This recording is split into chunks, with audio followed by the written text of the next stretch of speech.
Yay! Thank you!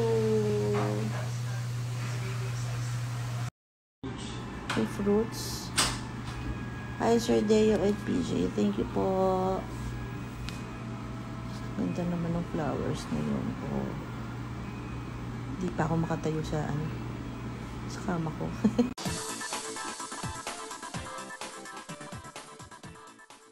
Ikinatuwa ni Angeline Quinto ang kanyang unang anak, isang baby boy na nagngangalang Silvio, sa kanyang non-showbiz partner kahapon, ika-27 ng Abril. Ipinakita ng mga awit ang isang digital na orasan at ang eksaktong oras ng kapanganakan ni Silvio na makikita sa kanyang social media account. 10:22 p.m., April 27, 2022, "Hello, baby Silvio," saad ni Angeline. Ipinasulyap din ni Angeline ang kanyang kapareha na nagkakaroon ng sandali ng mag-ama kasama ang kanilang anak, na ipinakita sa kanya ang pagtingin sa sanggol habang nakaupo sa tabi ng kama ng bata, ani Angeline, "Love at first sight." Itinuro rin ni Angeline sa mga tagahanga ang mga sandali bago siya nanganak.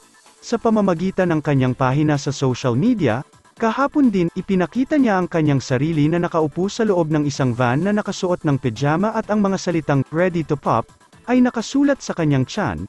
Maya-maya, nakahiga siya sa isang hospital bed na nakasuot ng oxygen mask. Kinumpirma ni Angeline Quinto ang kanyang pagbubuntis sa publiko noong Desyembre noong nakaraang taon sa pamamagitan ng eksklusibong panayam ni Boy Abunda. Makalipas ang isang buwan, ibinunyag niya na lalaki ang kanyang dinadalang tao. Bagamat una nang sinabi ni Angeline na pinapanatili niyang pribado ang pagkakakilanlan ng kanyang partner. For more updates sa balitang sikat, please subscribe, like, and leave a comment to this channel. Maraming salamat po. May fruits. Hi, Sir Deo at PJ. Thank you po. Ganda naman ng flowers na yun. Oh. Hindi pa ako makatayo sa kama ko.